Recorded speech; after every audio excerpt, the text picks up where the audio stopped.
এখন ট্রান্সপোর্টেশনের আমাদের যে 6 টাইপের ম্যাথ ছিল এর মধ্যে স্টেট লাইটিং এইটা একটা টপিক আছে। এই টপিকের যে ম্যাথটা এটা এই যে এই ম্যাথটা দেওয়া এখানে লেকচার 7-এ PDF 7। এখানে আমাদের এই যে দেওয়া আছে পিভমেন্ট দেওয়া আছে 50 ফিট, তারপর রিফ্লেক্স টেন্স অফ 10% দেওয়া, তারপর ম্যাক্সিমাম অফ 1000 BPS মানে ভেহিক্যাল পাওয়ার, এই ভ্যালুগুলো দেওয়া আছে। হ্যাঁ, সোডিয়াম লাইট সোর্স এগুলা, তারপর মাউন্টিং হাইট দেওয়া আছে 40 ফিট, তারপরে মেইনটেন্স ফ্যাক্টরস দেওয়া আছে 0.8। সো এখান থেকে আমাদের স্পেসিংটা বের করতে বলছে। এখন আমরা কি করব দেখাচ্ছি। এই যে আমাদের সূত্রটা হচ্ছে এই যে এটা AALI, এটার অর্থ হচ্ছে আমাদের অ্যাভারেজ ইলুমিনেশনের সূত্র হচ্ছে L গুণন CU S গুণন W।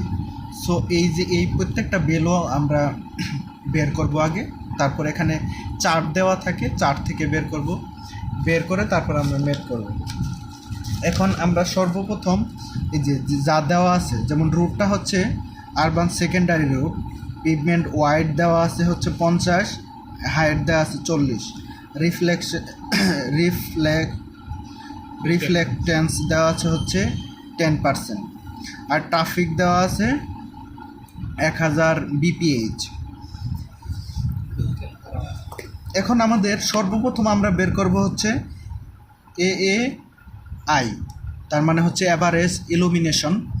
এটার জন্য আমাদের কি করতে হবে, টেবিল 1-এ যাইতে হবে। এই যে টেবিল 1-এ আমাদের কি দেওয়া আছে, এখানে আমাদের দেখতে হবে এখানে ট্রাফিকের একটা এখানে বিভিন্ন ধরনের ভ্যালু দেওয়া আছে, যেমন ভেহিক্যাল পার আওয়ার। এখানে আমাদের কত দেওয়া আছে 1000। তাহলে এই জায়গাতে 1000 কোথায় পড়ছে, এই যে মিডিয়ামের মধ্যে পড়ছে না, 500 থেকে 1200 এইটাতে। এখন তাহলে এই যে এখানে মিডিয়াম মানে সেকেন্ডারি বিজনেস স্টেট, তাহলে আমাদেরও ছিল কি এই যে সেকেন্ডারি। তাহলে সেকেন্ডারির জন্য আমাদের ভ্যালুটা কত হবে, মিডিয়ামের 0.8, এই যে এখানে 500 থেকে 1200-র মধ্যে। সো আমরা কি করলাম, ফ্রম টেবিল 1 থেকে অ্যাভারেজ রিকমেন্ডেড ইলুমিনেশন নিলাম হচ্ছে 0.8। তাহলে আমাদের টেবিল 1-এর কাজ শেষ। এখন আমরা টেবিল 2-তে যাব, adjustment factors for recommended average illumination values. এখানে আমাদের দেওয়া আছে কি, রিফ্লেক্টেন্স দেওয়া আছে হচ্ছে 3%-এর যদি কম হয় 1.5, 10 হলে কত 1। এই যে এখানে আমাদের কত দেওয়া 10 দেওয়া, তাহলে আমরা এই ভ্যালুটা কত নিব 1 নিব। তাহলে এই যে এখানে অ্যাডজাস্টমেন্ট ফ্যাক্টরস ফর সারফেস রিফ্লেক্টেন্স নেব হচ্ছে 1। তাহলে টেবিল 1-এর কাজ শেষ, টেবিল 2 কাজ শেষ। এখন এই টেবিল 1 আর 2-এর হেল্প নিয়ে আমরা অ্যাভারেজ ইলুমিনেশন বের করব। এইটা অ্যাভারেজ ইলুমিনেশন কি হবে, এই যে এটাকে অ্যাভারেজ রিকমেন্ডেড ইলুমিনেশনকে আমরা রিফ্লেক্টেন্স দ্বারা গুণ করব, তাহলে আমাদের কী বের হলো, অ্যাভারেজ ইলুমিনেশন বের হলো।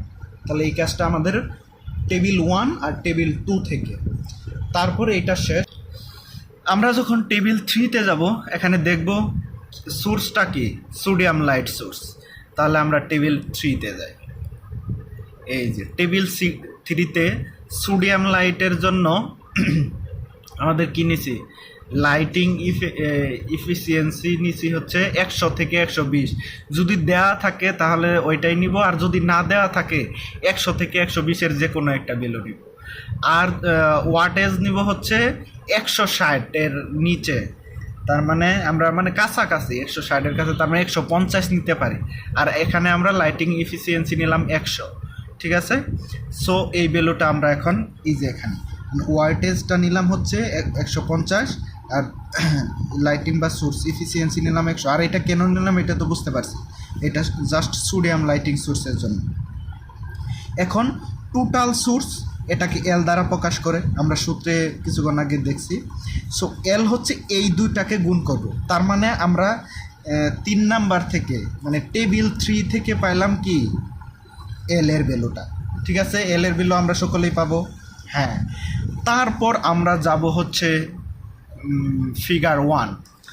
ফিগার 1-এর আগে আমরা একটা কাজ করে নেব, রেশিও বের করে নেব। একটা রেশিও হচ্ছে ওয়াইড ভাগ হাইট।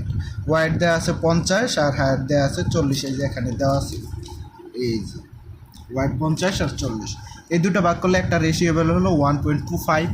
এই যে আমরা এই চিত্রে যাব 1.25, এই যে এখানে। সো এই বরাবর কাটবো, কেটে আমরা যদি যাই তাহলে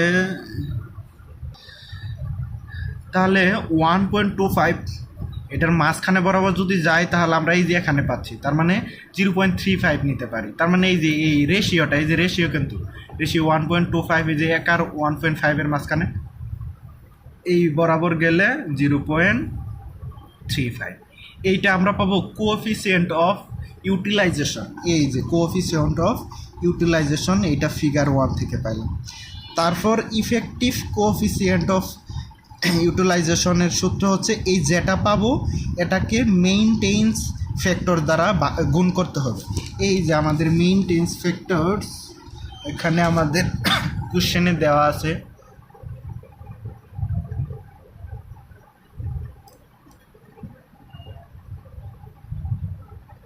এই যে মেইনটেন্স ফ্যাক্টর 0.8, এইটা দ্বারা যখন এইটাকে গুণ করব তখন আমরা ইফেক্টিভ সিইউ পাবো। হ্যাঁ, সো এখন আমরা আর কাজ নাই, লাস্ট যায় এইটার সূত্র ফেলাবো। এল সিইউ, এস হচ্ছে স্পাসিং আর এটা হচ্ছে ওয়াইড। এই যে লুমেন আউটপুট, এল এর মান আমরা কিছুক্ষণ আগে এই যে এখানে পাইলাম 15,000। তারপর সিইউ এর মান এই যে শেষে পেলাম, আর এটা তো আমরা শুরুতে পাইছিলাম প্রথম পেজে।